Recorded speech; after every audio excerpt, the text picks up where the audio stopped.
നമസ്കാരം. ഞാൻ NGR നമ്പൂതിരി. നിങ്ങൾക്കെല്ലാവർക്കും എൻ്റെ ചാനലിലേക്ക് ഹാർദമായ സ്വാഗതം. ഇന്ന് ഞാൻ എൻ്റെ കഥാപ്രേമികളോട് പറയാൻ പോകുന്ന മറ്റൊരു കഥയുടെ പേരാണ് കപ്ലിങ്ങാട്ടു നമ്പൂരിയും ദേശമംഗലത്തു വാര്യരും. കപ്ലിങ്ങാട്ട് നമ്പൂരിയുടെ ഇല്ലം കൊച്ചി രാജ്യത്ത് തലപ്പിള്ളി താലൂക്കിൽ ചെറുതുരുത്തി തീവണ്ടി സ്റ്റേഷന് സമീപത്താണ്. പണ്ടൊരിക്കൽ ആ ഇല്ലത്തെ ഒരന്തർജനം ഗർഭിണിയായിരുന്ന കാലത്ത് ഒരു പ്രസിദ്ധനായ കരിപ്പാല സ്വാമിയാർ അവിടെ അടുത്തുള്ള ക്ഷേത്രത്തിൽ ഏതാനും ദിവസം എഴുന്നള്ളി താമസിച്ചിരുന്നു.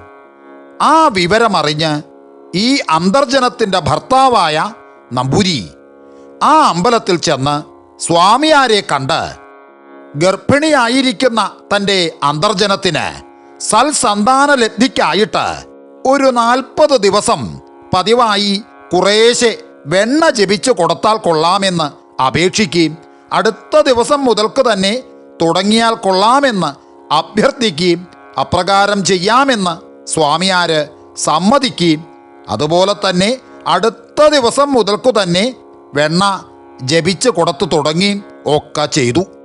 ആ കാലത്ത് ആ ക്ഷേത്രത്തിൽ കഴകം മണിക്കൂറ്റിൽ വാര്യത്തേക്കായിരുന്നു. അന്ന് ആ വാര്യത്തെ ഒരു വാരസ്യാരും ഗർഭം ധരിച്ചിരുന്നു.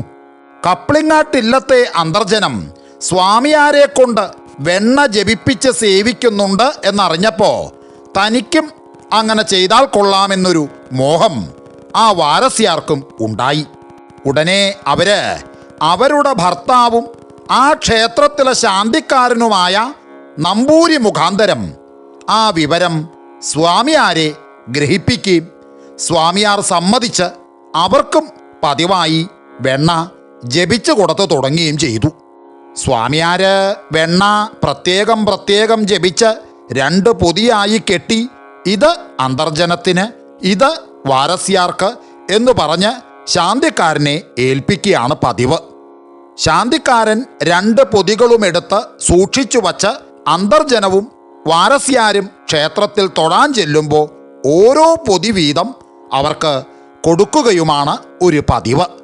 എന്നാ ഈ സ്വാമിയാര് വെണ്ണ പ്രത്യേകം ജപിക്കുന്നത് കൊണ്ട് അന്തർജനത്തിനുള്ളതിൽ വല്ല വിശേഷങ്ങളോ പ്രത്യേകതകളോ എന്തെങ്കിലും ഉണ്ടായിരിക്കുമെന്ന് വിചാരിച്ച് ആ വിശേഷം എന്ന തൻ്റെ ഭാര്യയ്ക്ക് സിദ്ധിക്കണമെന്ന് കരുതി ആ ശാന്തിക്കാരൻ അന്തർജനത്തിനുള്ള പൊതി തൻ്റെ ഭാര്യയായ ആ വാരസ്യാർക്കും വാരസ്യാർക്കുള്ള പൊതി ആ അന്തർജനത്തിനുമാണ് കൊടുത്തു വന്നത്.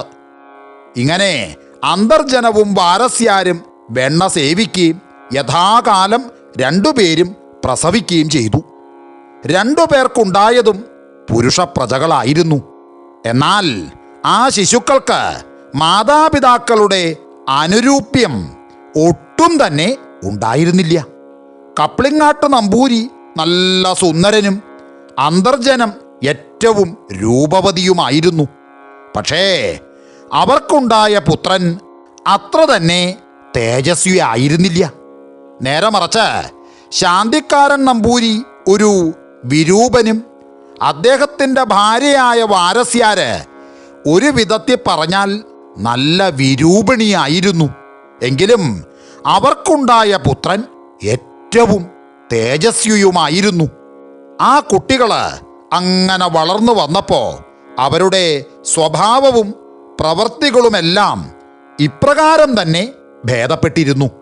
ആരും പറയുകയും നിർബന്ധിക്കുകയും ചെയ്യാതെ തന്നെ വാര്യരുകുട്ടി 7:30 നാഴിക വെളുപ്പാനുള്ളപ്പോൾ ഉണർന്നെഴുന്നേറ്റ് ദേഹശുദ്ധി വരുത്തി ഭസ്മക്കുറിയിട്ട് ഈശ്വര സ്തോത്രങ്ങളും നാമസങ്കീർത്തനങ്ങളും ജപിക്കുകയും നേരം വെളുക്കുമ്പോൾ കുളിച്ച് അമ്പലത്തിൽ പോയി ദേവദർശനം കഴിക്കുകയും മറ്റും ചെയ്തു വന്നിരുന്നു.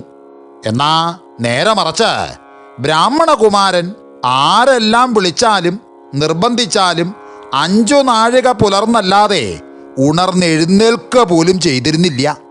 കാലത്തെ കുളിച്ച് അമ്പലത്തിൽ പോയി തൊഴണമെന്നും സന്ധ്യയ്ക്ക് കാലും മുഖവും കഴുകി ഭസ്മക്കുറിയിട്ട് നാമം ജപിക്കണമെന്നും പറഞ്ഞ് മാതാപിതാക്കന്മാർ വളരെയധികം അങ്ങോട്ട് നിർബന്ധിച്ചിരുന്നു. എങ്കിലും ആ ബ്രാഹ്മണകുമാരൻ അങ്ങനെയൊന്നും ചെയ്തിരുന്നില്ല. ഈ കുമാരന്മാര് ഇപ്രകാരത്തിൽ ഭിന്ന ബുദ്ധികളായി തീർന്നത് കരിപ്പാല സ്വാമിയാരുടെ മന്ത്രശക്തി കൊണ്ടാണ് എന്നുള്ളത് എൻ്റെ കഥാപ്രേമികളോട് പ്രത്യേകിച്ച് പറയണമെന്നില്ലല്ലോ. വാര്യരുകുട്ടിക്ക് ശുദ്ധവും വൃത്തിയും ശുചിത്വവുമെല്ലാം നല്ലതുപോലെ ഉണ്ടായിരുന്നു. എന്നാൽ ബ്രാഹ്മണകുമാരന് അവയെല്ലാം വളരെ കുറവായിരുന്നു. യഥാകാലം ആ ബ്രാഹ്മണകുമാരൻ്റെ ഉപനയനം, സമാവർത്തനം മുതലായവയെല്ലാം അദ്ദേഹത്തിൻ്റെ അച്ഛൻ നടത്തി. എങ്കിലും ആ ബ്രാഹ്മണകുമാരൻ കാലത്തെ കുളിക്കുകയോ നിത്യകർമാദികൾ യഥാകാലം വേണ്ടതുപോലെ നടത്തുവോ ഒന്നും ചെയ്തിരുന്നില്ല. അങ്ങനെ ഈ രണ്ട് കുമാരന്മാരെയും യഥാകാലം വിദ്യാഭ്യാസത്തിന് ഒരു ഗുരുവിൻ്റെ അടുക്കൽ തന്നെയാക്കി. അങ്ങനെ ഈ രണ്ട് കുമാരന്മാരെയും യഥാകാലം വിദ്യാഭ്യാസത്തിന് ഒരു ഗുരുവിൻ്റെ അടുക്കൽ തന്നെയാക്കി. കുശാഗ്രബുദ്ധിയായിരുന്ന വാര്യര് ക്ഷണകാലം കൊണ്ട് കാവ്യനാടക അലങ്കാരാദികളിൽ അസാമാന്യമായ നൈപുണ്യം സമ്പാദിച്ചു. പക്ഷേ ആ ഗുരുനാഥന് തർക്കം, വ്യാകരണം മുതലായവ പഠിപ്പിക്കാൻ തക്കവണ്ണമുള്ള ശാസ്ത്രവ്യുൽപ്പത്തി ഇല്ലാത്തതുകൊണ്ട് ഇത്രയും കഴിഞ്ഞതിൻ്റെ ശേഷം ആ വാര്യര് വിദ്യാഭ്യാസം മതിയാക്കി. പക്ഷേ ബ്രാഹ്മണകുമാരനും പഠനകാര്യത്തിൽ നല്ല ബുദ്ധിമാനായിരുന്നു. എങ്കിലും അദ്ദേഹത്തിൻ്റെ വാസന ഈ വിഷയത്തിലല്ലാത്തതുകൊണ്ട് അദ്ദേഹത്തിന് സംസ്കൃത ഭാഷയിൽ വാര്യരോളം തന്നെ വ്യുൽപ്പത്തി സമ്പാദിക്കാൻ കഴിഞ്ഞില്ല. അദ്ദേഹത്തിൻ്റെ വാസന കൊട്ട്, പാട്ട്, മരപ്പണി മുതലായവയിലായിരുന്നു. അങ്ങനെ ഈ വാര്യരുടെ ബുദ്ധിസാമർഥ്യത്തെയും ലോകവ്യുൽപ്പത്തിയിലുള്ള ദൃഢതയെയും കുറിച്ച് കേട്ടറിഞ്ഞ് അക്കാലത്ത് ദേശമംഗലത്തു മനയ്ക്കൽ മൂപ്പായിരുന്ന അച്ഛൻ നമ്പൂരിപ്പാട് വാര്യരെ മനയ്ക്കലേക്ക് ക്ഷണിച്ച് അവിടെയുണ്ടായിരുന്ന ബ്രാഹ്മണ കുമാരന്മാരെ വിദ്യാഭ്യാസം ചെയ്യിക്കുന്നതിന് നിയമിച്ചു. പക്ഷേ വാര്യർക്ക് വ്യാകരണ വ്യുൽപ്പത്തിയില്ലാതിരുന്നതിനാൽ കാവ്യനാടക അലങ്കാരങ്ങൾ പഠിപ്പിക്കുന്നതിന് മാത്രമാണ് നിയമിച്ചത്. വ്യാകരണം പഠിപ്പിക്കുന്നതിന് വ്യാകരണ വ്യുൽപ്പന്നന്മാരായ ചില നമ്പൂരിമാരെയും അവിടെ നിയമിച്ചിരുന്നു. അങ്ങനെ അവര് അവിടെയുള്ള ആ ചെറിയ നമ്പൂരിപ്പാടന്മാരെ വ്യാകരണം പഠിപ്പിക്കുന്നത് കേട്ടും ധരിച്ചും വാര്യരും അചിരേണ ഒരു വൈയാകരണനായി തീർന്നു.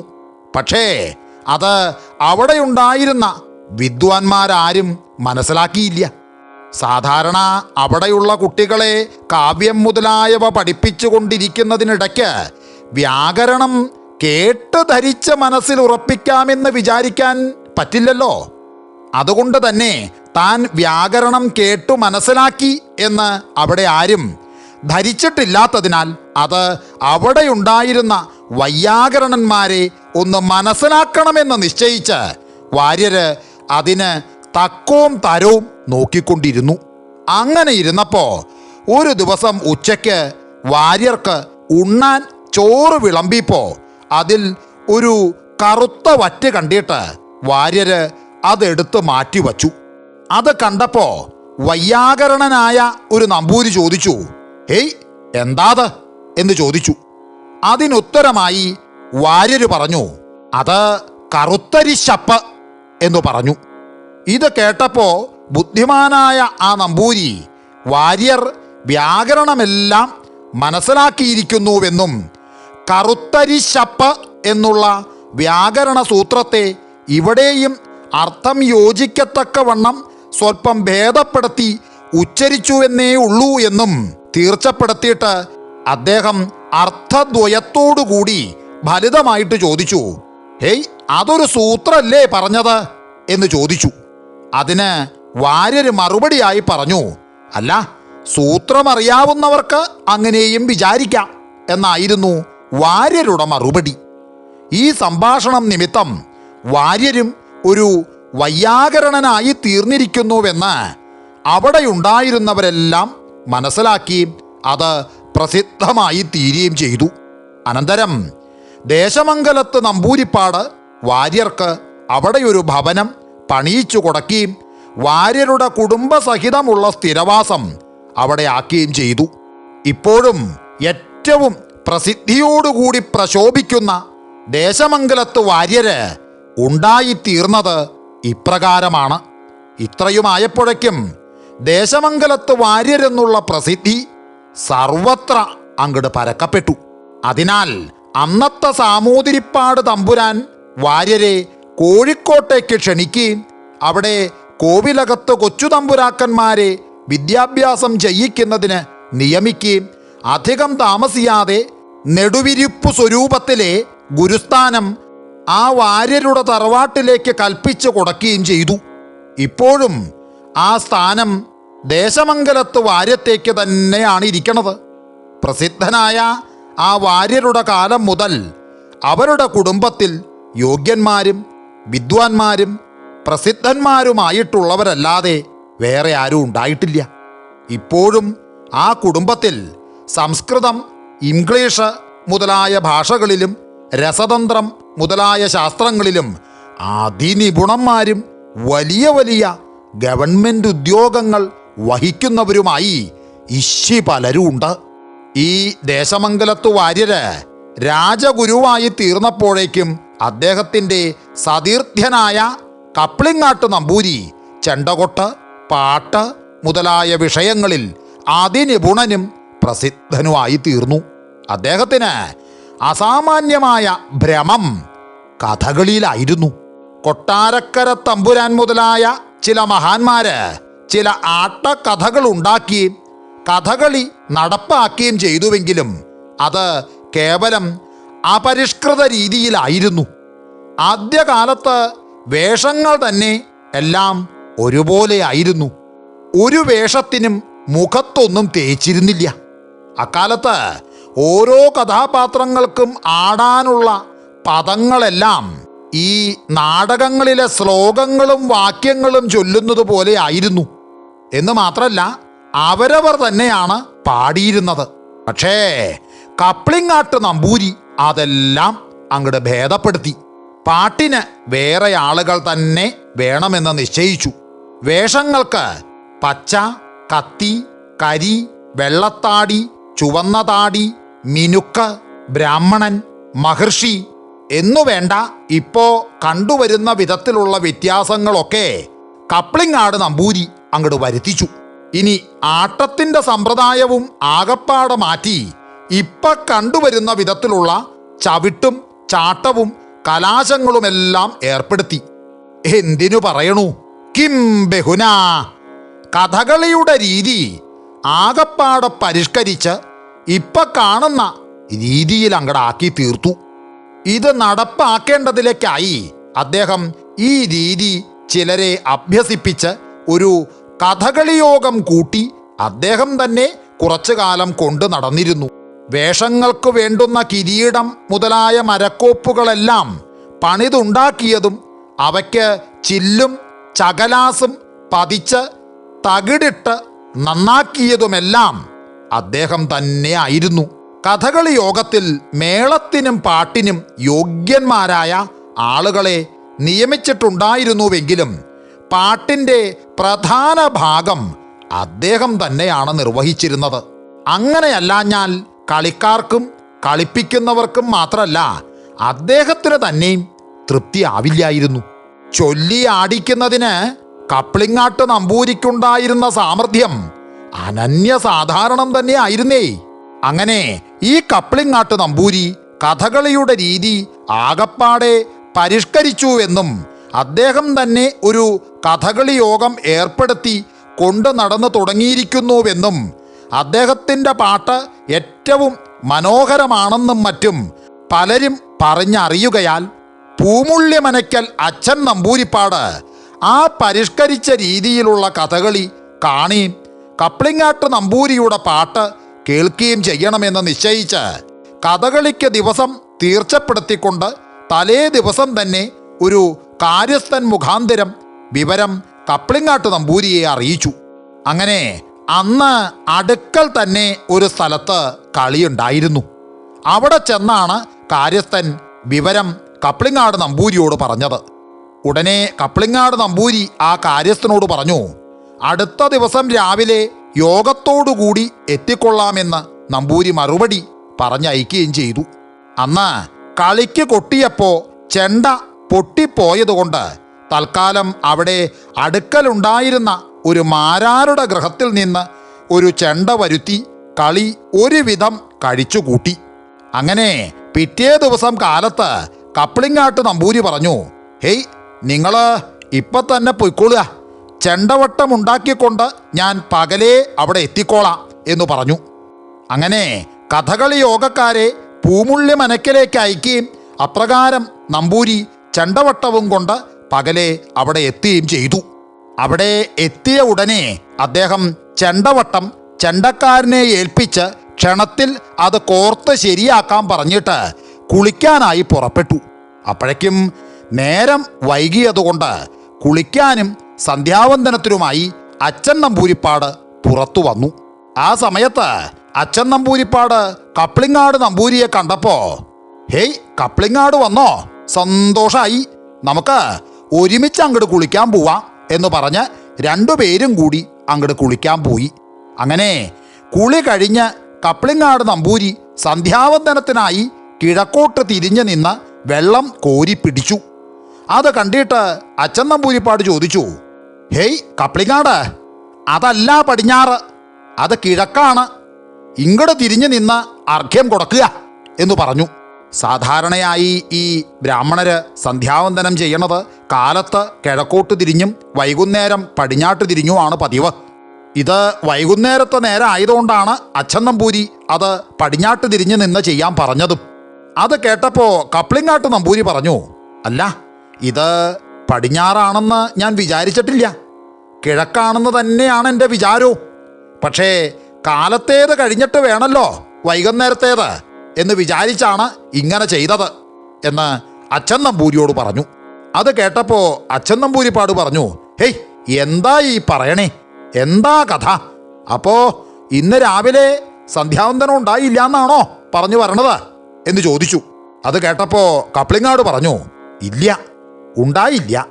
ചില ബദ്ധപ്പാടുകൾ കൊണ്ട് ഇന്ന് ഇതുവരെ കുളിക്കാനും സന്ധ്യാവന്ദനം കഴിക്കാനും ഉണ്ണാനും ഒന്നും തരായില്ല എന്നു പറഞ്ഞു. അത് കേട്ടപ്പോൾ അച്ഛൻ നമ്പൂരി പറഞ്ഞു, കഷ്ടം, സന്ധ്യാവന്ദനത്തിന് നേരനീക്കം വരുത്തുന്നത് കഷ്ടല്ലേ എന്ന് ചോദിച്ചു. ഈ നേരനീക്കം എന്ന് പറഞ്ഞാൽ സമയവ്യത്യാസം എന്നാണ് ഉദ്ദേശിക്കുന്നത്. അത് കേട്ടപ്പോൾ മകൻ കപ്ലിങ്ങാട് നമ്പൂരി പറഞ്ഞു, അതെ, അങ്ങനെയപ്പം പറ്റിയത്, നിവർത്തിയില്ലാതെ വന്നാ എന്താ ചെയ്യുക? ഇന്നത്തെ കഥ തന്നെ ഞാൻ അച്ഛനോട് പറയാം. കളിയോഗം വകയായി ഒരു ചെണ്ടയുള്ളതിൻ്റെ ഇടന്തല വട്ടം ഇന്നലെ തന്നെ പൊട്ടിപ്പൊളിഞ്ഞു. ഇന്ന് ഇവിടെ എത്തി കളി നടത്തിക്കൊള്ളാമെന്ന് ഇന്നലെ തന്നെ സമ്മതിച്ച് പറഞ്ഞയക്കുകയും ചെയ്തിട്ടുണ്ടായിരുന്നല്ലോ ഞാൻ. ചെണ്ടവട്ടവും കൊണ്ട് ഞാൻ പകലേ ഇവിടെ എത്തിക്കൊള്ളാമെന്ന് പറഞ്ഞാണ് യോഗക്കാരെ രാവിലെ തന്നെ ഇങ്ങോട്ടേക്ക് അയച്ചത്. യോഗക്കാരെ ഇങ്ങോട്ട് പറഞ്ഞയച്ചതിൻ്റെ ശേഷം ചെണ്ടവട്ടമുണ്ടാക്കാനുള്ള ശ്രമമായി. അവിടെ നിന്ന് 4 നാഴിക ദൂരെ ഒരു പറയൻ താമസിക്കുന്നുണ്ട്. അവൻ്റെ കൈവശം എല്ലായ്പ്പോഴും തുകലുണ്ടായിരിക്കുക ഒരു പതിവാണ്. അവൻ്റെ അടുക്കൽ ചെന്ന് ഒരു തുകൽ വിലയ്ക്ക് വാങ്ങാമെന്ന് വിചാരിച്ച് അങ്ങോട്ട് പോയി. പക്ഷേ അവിടെ ചെന്നപ്പോൾ അവനെ അവിടെ കണ്ടില്ലെന്ന് മാത്രമല്ല, അവൻ്റെ മാടത്തിൽ ആരും ഉണ്ടായിരുന്നില്ല. പിന്നെ ആ മാടത്തിനകത്ത് കടന്ന് അവിടെയൊക്കെ നോക്കി, അവിടെ എങ്ങും ഒരു തുകലും കണ്ടില്ല. കാര്യം വലിയ ദുർഘടമായല്ലോ, ഇനിയിപ്പോൾ എന്താ നിവർത്തി എന്ന് വിചാരിച്ച് ഞാൻ ഏറ്റവും വിഷാദത്തോടു കൂടി അവിടെ നിന്നും മടങ്ങി. വഴിയിൽ വന്നപ്പോൾ അവിടെ ഒരു പശു നിൽക്കുന്നത് കണ്ടു. അത് പ്രായാധിക്യം നിമിത്തം വളരെ ക്ഷീണിച്ചതും പ്രസവം മാറിയതുമായിരുന്നു. ഉപയോഗമില്ലാത്തതായതുകൊണ്ട് അതിൻ്റെ ഉടമസ്ഥൻ ഉപേക്ഷിച്ചതായിരിക്കുമെന്ന് വിചാരിച്ച് ഞാൻ ആ പശുവിനെ പിടിച്ചു കെട്ടി അതിൻ്റെ തുകൽ ഉരിച്ചെടുത്തു. അത് കേട്ടപാടെ അച്ഛൻ നമ്പൂരി ചെവി പൊത്തിക്കൊണ്ട് പറഞ്ഞു, മതി മതി എൻ്റെ കപ്ലിങ്ങാട്, എനിക്കിനി ഒന്നും കേൾക്കണ്ട, ഗോഹത്യ, ശിവ ശിവ എന്ന് പറഞ്ഞു. അത് കേട്ടപ്പോൾ മകൻ കപ്ലിങ്ങാട് നമ്പൂരി പറഞ്ഞു, ഹൈ, എൻ്റെ അച്ഛാ, മുഴുവനും കേൾക്കാതെ ഒരു കാര്യം മനസ്സിലാവില്ലല്ലോ. അതുകൊണ്ട് മുഴുവനും കേൾക്കണം. പിന്നെ ആ തുകൽ കുറ്റിക്കിട്ട് ഉണക്കി ചേറി നന്നാക്കി ഒരു ചെണ്ടവട്ടം മാടിയുണ്ടാക്കി. അപ്പോഴേക്കും നേരം വൈകി തുടങ്ങി. ഉടനെ ഇങ്ങോട്ട് പോരുകയും ചെയ്തു. ഈ ജോലി കൊണ്ടാണ് ഇന്ന് കുളിക്കാനും നിത്യകർമ്മം കഴിക്കാനും ഉണ്ണാനും ഒന്നും തരാവാഞ്ഞത് എന്ന് പറഞ്ഞു. അങ്ങനെ കുളിയും നിത്യകർമാനുഷ്ഠാനവും കഴിഞ്ഞതിൻ്റെ ശേഷം കപ്ലിങ്ങാട് നമ്പൂരി അച്ഛൻ നമ്പൂരിയോട് പറഞ്ഞു, അല്ല, അച്ഛൻ വിഷമിക്കൊന്നും വേണ്ട. ഇനി നേരെ നീക്കം വന്നാലും ഞാൻ തേവാരൊന്നും മുടക്കാറില്ല. എനിക്ക് സാളഗ്രാമ പൂജ പതിവുണ്ട്. അതിന് ഒരു വിളക്കും കുറച്ച് ചന്ദനവും പൂവും മറ്റും വേണം എന്ന് പറഞ്ഞു. ഉടനെ അച്ഛൻ നമ്പൂരിപ്പാട് ഒരു നമ്പൂരിയെ വിളിച്ച് ഒരു സാളഗ്രാമവും പൂജയ്ക്ക് വേണ്ടുന്ന സാധനങ്ങളും കൊണ്ടുവന്ന് കൊടുക്കാൻ പറഞ്ഞു. അപ്പോ കപ്ലിങ്ങാട് നമ്പൂരി പറഞ്ഞു, ഹേയ്, സാളഗ്രാമം വേണ്ടാട്ടോ, അത് എൻ്റെ കൈവശമുണ്ട് എന്ന് പറഞ്ഞു. അത് കേട്ടപ്പോ അച്ഛൻ നമ്പൂരിപ്പാട് ചോദിച്ചു, ഹേയ്, സാളഗ്രാമോ? സാളഗ്രാമം എവിടെയാ വച്ചിരിക്കണേ എന്ന് ചോദിച്ചു.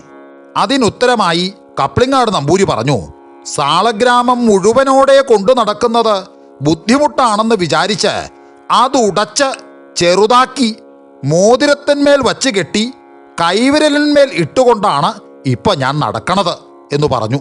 അത് കേട്ടപ്പോ അച്ഛൻ നമ്പൂരിപ്പാട് പറഞ്ഞു, അയ്യോ, സാളഗ്രാമം ഉടക്കി? ശിവ ശിവ, അതും മഹാകഷ്ടം എന്ന് പറഞ്ഞ് അകത്തേക്ക് അങ്ങോട്ട് പോയി. അങ്ങനെ കപ്ലിങ്ങാട് നമ്പൂരി സാളഗ്രാമ പൂജയും അത്താഴവും കഴിച്ച് അണിയറയിൽ ചെന്ന് കളിയോഗക്കാരോട് പറഞ്ഞു, വിളക്ക് വച്ചാൽ കളി മുറയ്ക്ക് നടത്തിക്കോളണം. ഇന്നലെ രാത്രിയിൽ ഞാൻ ഒട്ടും ഉറങ്ങിയിട്ടില്ല. അതിനാൽ ഞാനൊന്ന് കിടക്കാൻ പോവുകയാണ്. എന്നെ ഉറക്കത്തിൽ വിളിച്ച് ആരും ഉപദ്രവിക്കരുത്. ഉറക്കം മതിയാവുമ്പോൾ ഞാൻ ഉണർന്ന് എണീറ്റ് വന്നോളാം എന്ന് പറഞ്ഞിട്ട് അദ്ദേഹം ഒരു മുറിക്കകത്ത് കടന്ന് വാതിൽ ചാരിയിട്ട് കിടന്നുറങ്ങിത്തുടങ്ങി. അങ്ങനെ കളി തുടങ്ങി കുറച്ചു നേരം കഴിഞ്ഞിട്ടും പാടാൻ കപ്ലിങ്ങാട് നമ്പൂരിയെ കാണാഞ്ഞിട്ട് അച്ഛൻ നമ്പൂരിപ്പാട് അതെന്താണെന്ന് അന്വേഷിച്ചു. അപ്പോ ചിലര് അദ്ദേഹം കിടന്നുറങ്ങുകയാണെന്ന് പറയുകയാൽ അച്ഛൻ നമ്പൂരിപ്പാട് കളിയോഗത്തിലുള്ളവരിൽ ചിലരെ വിളിച്ച് കപ്ലിങ്ങാട്ട് നമ്പൂരിയെ ഇങ്ങടയ്ക്ക് വിളിക്കാൻ പറഞ്ഞു.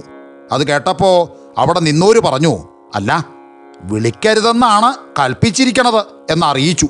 അത് കേട്ട ഉടനെ അച്ഛൻ നമ്പൂരിപ്പാട് പറഞ്ഞു, ഹേയ്, കപ്ലിങ്ങാടിനെ വിളിക്കാൻ നിങ്ങൾക്കൊക്കെ ഭയമാണെങ്കിൽ ഞാൻ തന്നെ വിളിക്കാം എന്ന് പറഞ്ഞ് നമ്പൂരി കിടന്നിരുന്ന മുറിയുടെ വാതിൽക്കൽ ചെന്ന് വാതിൽ തള്ളി തുറന്നു. അപ്പോ ദുർനിരീക്ഷ്യമായ ഒരു തേജസ്സാണ് അവിടെ കാണപ്പെട്ടത്. ദേഹം സ്തംഭിക്കുകയും കണ്ണ് മഞ്ഞളിക്കുകയും ചെയ്തതുകൊണ്ട് ഒന്ന് ഇളകാൻ പോലും ശക്തനല്ലാതെ അച്ഛൻ നമ്പൂരിപ്പാട് നിന്ന നിലയിൽ തന്നെ കുറച്ചു നേരം അവിടെ നിന്നു. അപ്പോ അദ്ദേഹത്തിൻ്റെ കണ്ണുകൾ വീണ്ടും തെളിഞ്ഞ് കാണാറായി. ആ സമയം കപ്ലിങ്ങാട് നമ്പൂരിയെ അദ്ദേഹം കണ്ടത് ചതുർബാഹുവായ മഹാവിഷ്ണുവിൻ്റെ രൂപത്തിലാണ്. അത് കണ്ട ഉടനെ അച്ഛൻ നമ്പൂരിപ്പാട് ഭയാത്ഭുത ഭക്തവിഹ്വലനായി സാഷ്ടാംഗം വീണ് നമസ്കരിച്ചിട്ട് ഒന്നും മിണ്ടാതെ യഥാപൂർവം വാതിൽ ചാരിക്കൊണ്ട് മടങ്ങിപ്പോന്നു. താൻ കണ്ട ആ അത്ഭുതത്തെക്കുറിച്ച് അച്ഛൻ നമ്പൂരിപ്പാട് അന്ന് ആരോടും ഒന്നും പറഞ്ഞില്ല. കഥകളി ഏകദേശം പകുതി ആയപ്പോഴേക്കും കപ്ലിങ്ങാട്ട് നമ്പൂരി ഉണർന്നെണീറ്റ് അരങ്ങത്തെത്തി പാടിത്തുടങ്ങി. അന്ന് അദ്ദേഹത്തിൻ്റെ പാട്ട് പതിവിലധികം നന്നായതുകൊണ്ട് എല്ലാവരും വളരെ അങ്ങോട്ട് സന്തോഷിച്ചു. അച്ഛൻ നമ്പൂരിപ്പാട്ടിലേക്കുണ്ടായ സന്തോഷം സീമാതീതമായിരുന്നു. അങ്ങനെ കഥകളി കഴിഞ്ഞ് വേഷക്കാരെല്ലാവരും വേഷമൊക്കെ അഴിച്ച് മുഖത്തേത് തുടച്ചു വന്നപ്പോഴേക്കും അച്ഛൻ നമ്പൂരിപ്പാടും കുളിയും നിത്യകർമാനുഷ്ഠാനവും കഴിഞ്ഞു വന്നു.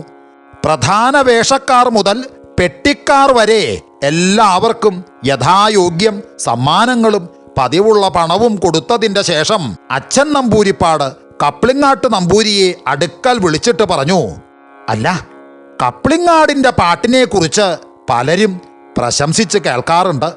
പാട്ട് കേൾക്കാൻ എനിക്ക് ഇന്നലെ മാത്രമേ സംഗതി ആയുള്ളൂ. പാട്ട് വളരെ കേമം തന്നെ. ഇത്രയും നന്നായിട്ടുള്ള കഥകളിപ്പാട്ട് ഞാൻ ഇതിനു മുമ്പ് കേട്ടിട്ടില്ല. വളരെ സന്തോഷമായി. കപ്ലിങ്ങാട് സന്ധ്യാവന്ദനത്തിന് നേരെ നീക്കം വരുത്തുന്നതിനെക്കുറിച്ചും മറ്റും ഇന്നലെ ഞാൻ ഏതാണ്ടൊക്കെ പറഞ്ഞു പോയി. അങ്ങയുടെ യോഗ്യതയറിയാതെ അങ്ങനെയൊക്കെ ഞാൻ പറഞ്ഞു പോയതാണ്. അതുകൊണ്ട് മുഷിച്ചിൽ തോന്നരുത്. കപ്ലിങ്ങാടിൻ്റെ യോഗ്യത വിചാരിച്ചാൽ ഇങ്ങനെയൊന്നുമല്ല ബഹുമാനിക്കേണ്ടത്. എങ്കിലും ഒരു കഥകളി ഉടമസ്ഥൻ്റെ നിലയിലാണല്ലോ ഇപ്പോൾ എൻ്റെ മുമ്പിൽ വന്നിരിക്കണത്. അതുകൊണ്ട് ഇപ്പോൾ ഇതിരിക്കട്ടെ എന്ന് പറഞ്ഞ് ഒരു കുത്ത് പാവുമുണ്ട് സമ്മാനിച്ച് സന്തോഷിപ്പിച്ചങ്ങടയച്ചു.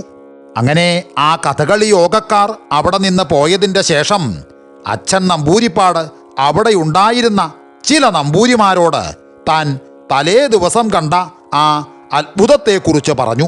കപ്ലിങ്ങാട്ട് നമ്പൂരി ബുദ്ധിമാനും സമർത്ഥനുമാണെങ്കിലും ബ്രഹ്മതേജസ്സും ബ്രാഹ്മണ വൃത്തിയുമില്ലാത്തയാളാണെന്ന് പറഞ്ഞ് പുച്ഛിച്ചുകൊണ്ടിരുന്ന നമ്പൂരിമാരും മറ്റും അക്കാലം മുതൽ അദ്ദേഹത്തെ കണ്ടാൽ സബഹുമാനം അങ്ങോട്ട് വന്ദിച്ചു തുടങ്ങി. ഈ കപ്ലിങ്ങാട്ട് നമ്പൂരി വേഷം പരിഷ്കരിച്ച് ഇന്നവർക്ക് പച്ച ഇന്നവർക്ക് കത്തിയെന്നും മറ്റും നിശ്ചയിച്ചപ്പോ വിദ്യുജ്ജിഹ്വനും ഒരു രാക്ഷസ രാജാവായതുകൊണ്ട് കത്തി എന്നാണ് നിശ്ചയിച്ചിരുന്നത്. അങ്ങനെ ഒരു സ്ഥലത്ത് ഒരു കഥകളിക്ക് വിദ്വജ്ജിഹ്വന്റെ വേഷം കെട്ടുന്നയാള് കത്തിക്ക് തേച്ച് ചുട്ടിക്ക് കിടന്നു. ചുട്ടി തീർന്നപ്പോ ആ വേഷക്കാരൻ നല്ല ഉറക്കായി. അയാളെ ചുട്ടിക്കാരൻ വിളിച്ചുണർത്തി. പക്ഷേ ആ വേഷക്കാരൻ ഉറക്കപ്പീച്ചോടുകൂടി എണീറ്റിരുന്ന് ഓർമ്മ കൂടാതെ കൈകൊണ്ട് മുഖത്ത് തേച്ചിരുന്നതും ചുട്ടിയുമെല്ലാം അങ്ങട് തൂത്ത് വല്ലാതെയാക്കി തീർത്തു. വീണ്ടും കത്തി തേച്ച് ചുട്ടി കുത്തി വേഷം തീർക്കാൻ സമയമില്ലാത്തതുകൊണ്ട് കപ്ലിങ്ങാട് നമ്പൂരി പറഞ്ഞു, ഇനി ആ വേഷം അങ്ങനെ മതി എന്ന് പറഞ്ഞ് കണ്ണിൽ കണ്ടതെല്ലാം അയാളുടെ തലയിലും ദേഹത്തിലുമെല്ലാം വച്ച് കെട്ടി വേഷം തീർത്ത് അയാളെ അരങ്ങത്തേക്ക് തള്ളി അയച്ചു. അന്നു മുതൽ വിദ്യുജ്ജിഹ്വന്റെ വേഷം ഇപ്പോൾ കണ്ടുവരുന്ന വിധത്തിൽ വികൃതമായിട്ട് തന്നെ നടപ്പായി. കപ്ലിങ്ങാട്ട് നമ്പൂരി കഥകളി പരിഷ്കരിച്ചതിൻ്റെ ശേഷം വേറെ 2 നമ്പൂരിമാരും അല്പം ഭേദഗതികളോടുകൂടി കഥകളി പരിഷ്കരിച്ചു. അതിനാൽ കഥകളിക്ക് കപ്ലിങ്ങാടൻ, കല്ലടിക്കോടൻ, വെട്ടത്തുനാടൻ ഇങ്ങനെ 3 രീതി നടപ്പായി തീർന്നു. ഇവയിൽ വെട്ടത്തുനാടൻ രീതിക്ക് അധികം പ്രചാരം സിദ്ധിച്ചില്ല. അത് ഇപ്പോഴും വിരള പ്രചാരമായി തന്നെ ഇരിക്കണേയുള്ളൂ. എന്നാ കപ്ലിങ്ങാടൻ, കല്ലടിക്കോടൻ എന്നീ 2 രീതിക്ക് ആദ്യം തന്നെ ധാരാളം പ്രചാരം സിദ്ധിച്ചു. അവ ഇപ്പോഴും പ്രചുര പ്രചാരത്തോടുകൂടി തന്നെയാണ് ഇരിക്കണത്. ഈ 3 രീതികളും തമ്മിൽ ആട്ടത്തിനും ചാട്ടത്തിനും ചവിട്ടുകൾക്കും കലാശങ്ങൾക്കുമല്ലാതെ വേഷങ്ങൾക്ക് വലിയ വ്യത്യാസമൊന്നുമില്ല. തിരുവിതാംകൂർ, കൊച്ചി എന്നീ രാജ്യങ്ങളിൽ ഇപ്പോഴും കപ്ലിങ്ങാടൻ രീതി തന്നെയാണ് അധികം പ്രചാരത്തിൽ ഇരിക്കുന്നത്. എന്നാൽ കല്ലടിക്കോടൻ രീതിക്ക് അധികം പ്രചാരം ബ്രിട്ടീഷ് മലബാറിലാണ്. നമ്മുടെ കഥാനായകനായ കപ്ലിങ്ങാട്ട് നമ്പൂരിയുടെ കാലാനന്തരവും ആ ഇല്ലത്തുണ്ടായവരെല്ലാം ബുദ്ധിമാന്മാരും സമർത്ഥന്മാരുമായിരുന്നുവെന്നും ഇപ്പോഴും അവിടെ അങ്ങനെ തന്നെയാണ് ഇരിക്കുന്നതെന്നുമാണ് പലരും പറഞ്ഞു കേട്ടിട്ടുള്ളത്. ഇത്രയും പറഞ്ഞുകൊണ്ട് കപ്ലിങ്ങാട്ട് നമ്പൂരിയുടെയും ദേശമംഗലത്ത് വാര്യരുടെയും കഥ ഞാൻ ഇവിടെ തൽക്കാലം നിർത്തുന്നു. ഈ കഥയും എൻ്റെ കഥാപ്രേമികൾക്ക് ഇഷ്ടമായെങ്കിൽ തീർച്ചയായും നിങ്ങൾ ലൈക്ക്, ഷെയർ, സബ്സ്ക്രൈബ്, കമൻറ്റ് എല്ലാം ചെയ്യുമെന്ന ഉറച്ച ഒരു വിശ്വാസത്തോടെ ഒരിക്കൽ കൂടി നിങ്ങൾക്കെല്ലാവർക്കും എൻ്റെ നന്ദി, നമസ്കാരം.